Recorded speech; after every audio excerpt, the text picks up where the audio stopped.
YouTube channel आगाज़ में मैं हूं आपकी मेज़बान साइमा मंसूर। हमारे चैनल पर बायोग्राफीज़ का ये सिलसिला जारी है और हमारी आज की शख्सियत हैं मियाँ तुफ़ैल मोहम्मद। मियाँ तुफ़ैल मोहम्मद एक मजहबी रहनुमा, कानूनदान, इस्लामी आलिम और जमात इस्लामी के अमीर थे। मियाँ तुफ़ैल मोहम्मद की वजह शोहरत उनका जमात इस्लामी में गिरां कतर खिदमात का सर अंजाम देना है। आप रहमतुल्लाह अलैह 1944 से जमात इस्लामी के सेक्रेटरी जनरल, 1966 से 1971 तक मगरबी पाकिस्तान के अमीर और मरकज़ी नायब अमीर और फिर नवंबर 1972 से अक्टूबर 1987 तक अमीर जमात इस्लामी पाकिस्तान रहे। मियाँ तुफ़ैल मोहम्मद कपूरथला, पंजाब रियासत हिंदुस्तान में एक अराइन घराने में पैदा हुए।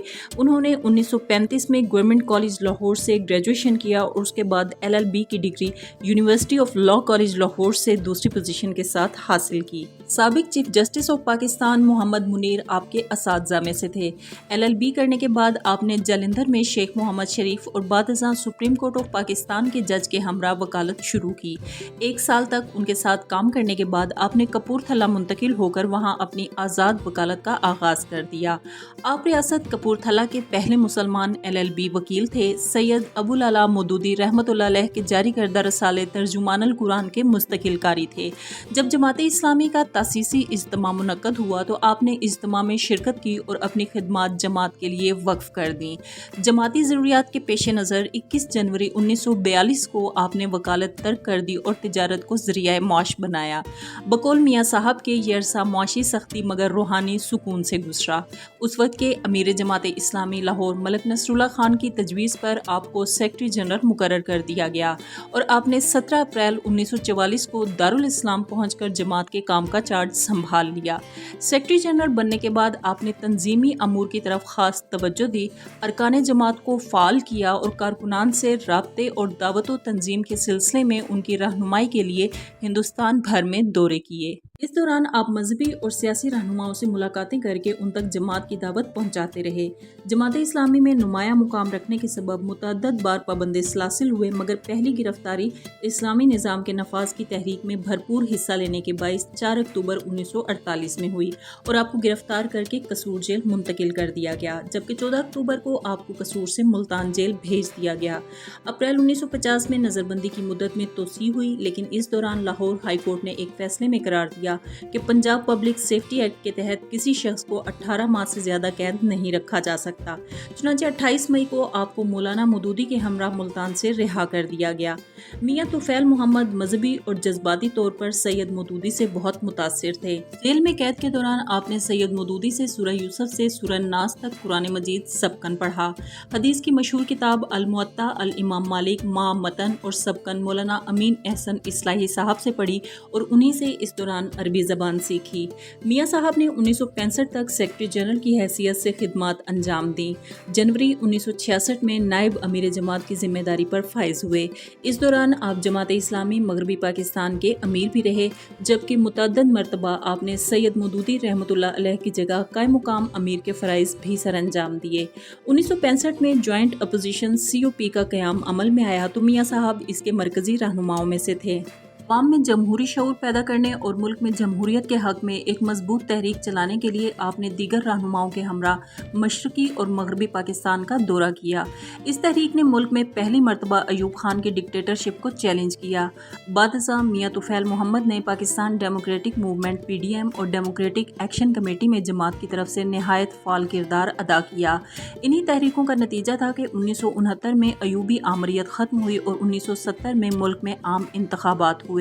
जुलाई और अगस्त 1971 में जब मगरबी पाकिस्तान से कोई लीडर मशरक़ी पाकिस्तान जाने के लिए तैयार नहीं था, मियाँ तुफ़ैल मोहम्मद ने मशरक़ी पाकिस्तान का तफसीली दौरा किया और वहाँ के लोगों को इत्तेहाद और इस्लामी भाईचारे का पैगाम दिया। नवंबर 1972 में आपने जमात इस्लामी पाकिस्तान के अमीर का हलफ उठाया। अमीर जमात बनने के बाद आपने तरबियत गाहों के ज़रिए जमात के बुनियादी लिटरेचर से तजदीद की मुहिम शुरू की। कारकुनान की तरबियत और क़यादत से बराह रास्त राब्ते के लिए मरकज़ में 10 روزہ تربیتی پروگرام کا اہتمام کیا گیا۔ اسی طرح ملک میں قرآنی حلقوں کا نیا سلسلہ شروع کیا گیا اور کم از کم 3000 مقامات پر یہ حلقہ درسگاہ قائم ہوئے۔ مارچ 1973 میں اپوزیشن جماعتوں پر مشتمل متحدہ جمہوری محاذ UDF میں میاں طفیل محمد نے بھرپور کردار ادا کیا۔ محاذ کی مسلسل جدوجہد سے قوم کو 1973 کا متفقہ آئین نصیب ہوا۔ جنوری 1977 میں پاکستان قومی اتحاد PNA کے کام میں بھی آپ نے کلیدی کردار ادا کیا۔ آپ کی امارت کے دوران روس نے جب دسمبر 1979 میں افغانستان پر قبضہ کیا تو آپ نے اسے دفاع پاکستان کی جنگ قرار دیا اور افغانوں کا ساتھ دینے کا کھلم کھلا اعلان کیا۔ میاں طفیل محمد نے اکتوبر 1987 تک امیر جماعت کے فرائض سر انجام دیے۔ امارت سے فارغ ہونے کے بعد ادارہ معارف اسلامی منصورہ کے چیئرمین اور عالمی مساجد کونسل کے رکن کی ذمہ داریاں ادا کرتے رہے۔ آپ کی تصانیف میں دعوت اسلامی اور اس کے مطالبات، دعوت اسلامی اور مسلمانوں کے فرائض، اردو ترجمہ کشف المحجوب اور متعدد مقالہ جات شامل ہیں۔ آپ نے 1959 میں اسلامی پبلیکیشنز کی بنیاد رکھی۔ اس ادارے کا مقصد اسلامی و تعمیری لٹریچر کا تجارتی بنیادوں پر اشاعت کا اہتمام کرنا تھا۔ میاں صاحب کو اشرا بازار لاہور میں لوگوں نے پیدل چلتے متعدد بار دیکھا۔ وہ رحمان پورہ سے اکیلے پیدل چلتے ذیلدار پارک میں روزانہ آتے تھے۔ ان کا یہ معمول اس وقت بھی رہا جب 1970 کے الیکشن میں اسی علاقے سے قومی اسمبلی کے امیدوار تھے۔ امیدواروں کے ہمراہ مفاد پرست اس زمانے میں بھی ہوتے تھے، لیکن میاں طفیل محمد کی مہم خوش آمدی اور مسلح محافظ کی بجائے تقوی اللہ، اعلیٰ نظریات اور اسلامی نظام کے لیے تڑپ رکھنے والے بے لوث کارکنان کے سہارے چل رہی تھی۔ اگرچہ میاں طفیل محمد اکثریت میں ووٹ لینے کے باوجود الیکشن تو نہ جیت سکے، لیکن چہرے پر شکستگی کا معمولی سا نقش بھی نہ ابھرنے دیا۔ وہ پہلے سے زیادہ لوگوں کے دلوں میں گھر کر گئے۔ وہ جامعہ منصورہ میں سب سے پہلے آتے اور سب سے بعد میں جاتے۔ بڑھاپے اور بیماری کے باوجود ذوق و شوق سے مسجد میں آتے اور تمام عبادات خشوع و خضوع سے ادا کرتے۔ حتیٰ کہ آنکھوں کی بینائی چلی گئی تب بھی انہوں نے میاں احسن فاروق کے ہمراہ مسجد میں آنے کا اپنا معمول ترک نہ کیا۔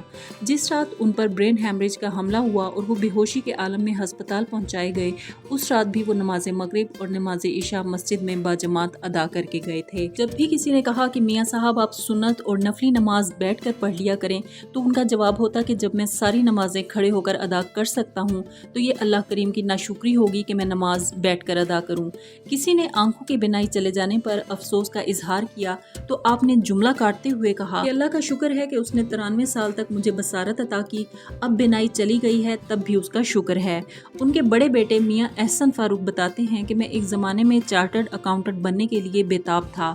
انہوں نے مجھے توجہ دلائی کہ جتنی تڑپ کا مظاہرہ تم اپنی دنیا بہتر بنانے کے لیے کر رہے ہو، کبھی اتنی تڑپ علم دین حاصل کرنے کے لیے بھی اپنے اندر پیدا کرو۔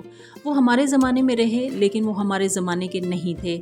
وہ تاریخ کی کتابوں سے نکل کر آئے تھے اور ایک عظیم الشان تاریخ بنا کر پھر تاریخ کی کتابوں کا حصہ بن گئے۔